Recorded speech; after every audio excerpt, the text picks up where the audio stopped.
Ça fait à peu près 4 mois que j'ai la Galaxy Ring au doigt. Et j'ai beaucoup de choses à te dire sur ce produit, surtout les axes d'amélioration que j'aimerais bien avoir sur la Galaxy Ring 2. Bonjour à tous et bienvenue sur cette nouvelle vidéo. C'est Hugo. Allez, c'est parti.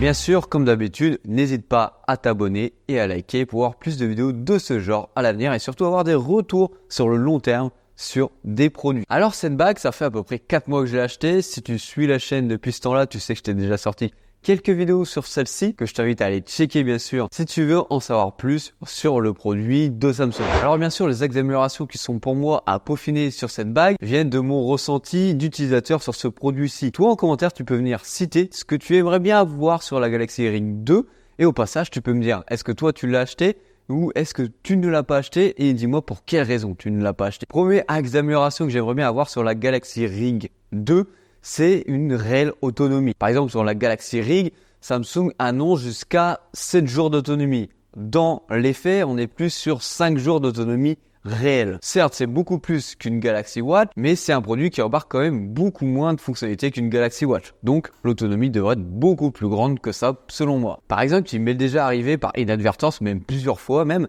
que je ne me rende pas compte que je n'ai plus de batterie dans ma bague. Et ça pendant plusieurs jours. J'avais ma bague au poignet par exemple pendant 2 jours. Je ne savais pas que j'avais plus de batterie dans cette bague. Parce que selon moi, elle tenait encore plus longtemps que ça quand je l'utilisais. Bon, ça c'est moi qui est un petit peu distrait là-dessus, sur le fait que j'oublie de la recharger de temps en temps parce que pour moi elle tient vraiment une semaine. Et tiens, au passage sur le téléphone, ça aurait été cool de me dire ouais Hugo, t'as plus de batterie dans ta bague, fais attention, on va la recharger. Et j'aurais bien aimé une autre fonctionnalité pour me signaler, t'inquiète pas, je t'en parle après de cette fonctionnalité que j'aimerais bien que ça arrive sur la Galaxy Ring 2. Autre axe d'amélioration selon moi, c'est le design de cette bague. Alors on est sur un produit qui est en titane, c'est vrai, mais on a quand même peur de venir l'abîmer au quotidien. J'ai eu la chance d'en discuter avec d'autres influenceurs tech qui ont pu essayer ce produit ici et eux aussi ils avaient peur de la rayer tout simplement. Et au passage j'ai pu discuter avec eux pour la première fois lors d'un voyage avec Huawei à Barcelone. Donc encore une fois, merci à Huawei pour cette invitation, c'était un grand honneur. Alors oui, pourquoi je dis qu'on a peur de la rayer? C'est parce que ma bague est déjà rayée. Elle est rayée en dessous tout simplement, où on a le petit embout pour te rappeler que la bague doit se situer dans ce sens-ci sur ton doigt. À cet endroit-ci,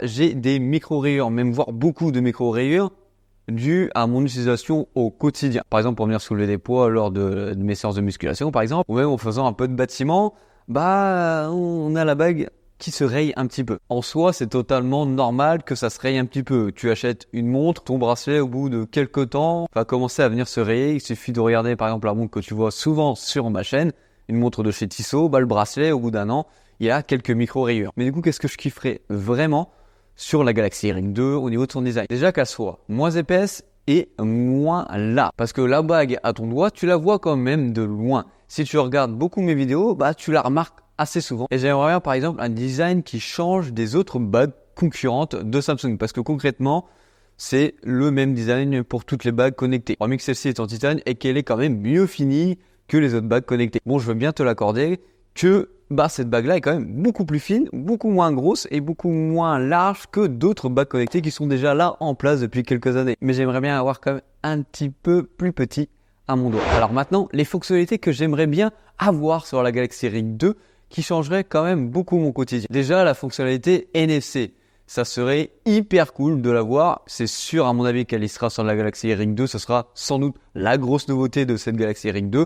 La possibilité de venir payer en sans contact avec ta bague. Et en plus de ça, pour Samsung, c'est pas très difficile de le faire, sachant qu'ils ont déjà l'écosystème de paiement, Samsung Pay. Et après, il suffirait de venir mettre par exemple Google Pay directement dessus avec une application. Donc, Samsung, ils savent le faire. Et en plus de ça, Samsung a travaillé sur la bague Tangem, un wallet sur une bague. Donc, c'est largement possible. Et ce sera, à mon avis, le cas sur la Galaxy Ring 2. Alors la deuxième fonctionnalité que j'aimerais bien avoir sur la prochaine Galaxy Ring 2, je ne sais pas si techniquement c'est possible, mais je pense que c'est largement réalisable sur ce genre de produit.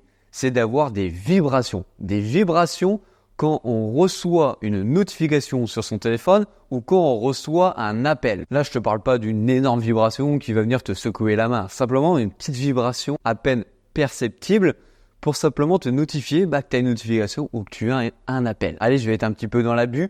Pourquoi pas avoir des vibrations reliées à Google Maps. Par exemple, je mets dans le contexte, tu es en ville, tu n'as pas envie de sortir ton téléphone, tu es par exemple en vélo ou en trottinette, tu as simplement une petite vibration sur ta bague qui va venir te notifier que sur les 50 prochains mètres, tu vas tourner par exemple à gauche ou à droite. Simplement en faisant une petite vibration sur le côté gauche ou le côté droite de ta bague. Alors ça, je ne sais pas du tout si c'est possible, mais ce serait une fonctionnalité ultra intéressante pour éviter de sortir ton téléphone quand tu fais du vélo ou quand tu es en trottinette électrique. Alors, autre grosse fonctionnalité que j'aurais kiffé avoir, je ne sais même pas pourquoi on ne l'a pas, c'est tout simplement un GPS sur la bague parce que tu es constamment obligé d'avoir ton téléphone si tu fais un petit running ou si tu pars faire du vélo. Et pour finir sur les fonctionnalités que j'ai kifferé avoir sur cette bague, c'est un petit retour haptique sur la bague comme les écouteurs pour venir activer des exercices pré-enregistrés. Par exemple, admettons que tu aies la fonction GPS sur cette bague et que tu pars sans ton téléphone et que tu as envie d'activer la fonctionnalité pour venir courir, faire du vélo ou même aller à la piscine.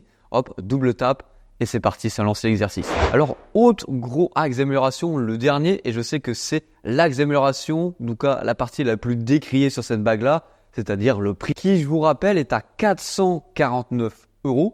Bien plus cher que la concurrence, sachant que moi quand même j'ai acheté le produit environ à 350 € avec Samsung Premium, ce qui est en soi pour moi un prix quand même beaucoup plus juste que les 450 €, même si on sait que Samsung sur ce marché-là veut se positionner en tant que produit ultra premium, j'aimerais bien avoir un prix quand même beaucoup plus abordable pour tout le monde. Parce qu'en soi, c'est un petit peu plus cher qu'une Galaxy Watch, mais tu n'as pas toutes les fonctionnalités d'une Galaxy Watch. C'est pour ça que je pense que sur la Galaxy Ring, par exemple, que j'ai à mon doigt actuellement, on a payé le prix de l'innovation de la première bague connectée de chez Samsung. C'était déjà un petit peu le cas, par exemple, avec les premiers Galaxy Fold. Donc là-dessus, j'aimerais bien une petite amélioration au niveau du prix pour pourquoi pas s'aligner au prix des Galaxy Watch, c'est-à-dire autour des 300-350 €. Je trouve que c'est plutôt un prix très juste pour ce genre de produit parce que quand même tout est miniaturisé et c'est quand même beaucoup plus pratique au quotidien, je trouve, une bague. Bon, après ça c'est mon avis, tu sais très bien que je suis pas le plus grand fan des montres connectées. Ah ouais, au fait, au passage, pour revendre cette bague, je ne sais pas comment je vais faire. J'espère qu'il y a une belle offre de reprise sur la Galaxy Ring 2 lors de sa présentation. Voilà, on arrive sur la fin de cette vidéo. J'espère qu'elle t'aura plu. Comme d'habitude, n'hésite pas à me dire en commentaire ce que tu penses de cette bague. Quels sont pour toi les axes d'amélioration pour la prochaine Galaxy Ring 2? Allez, comme d'habitude, c'était Hugo sur la chaîne Gigatop. Allez, bisous.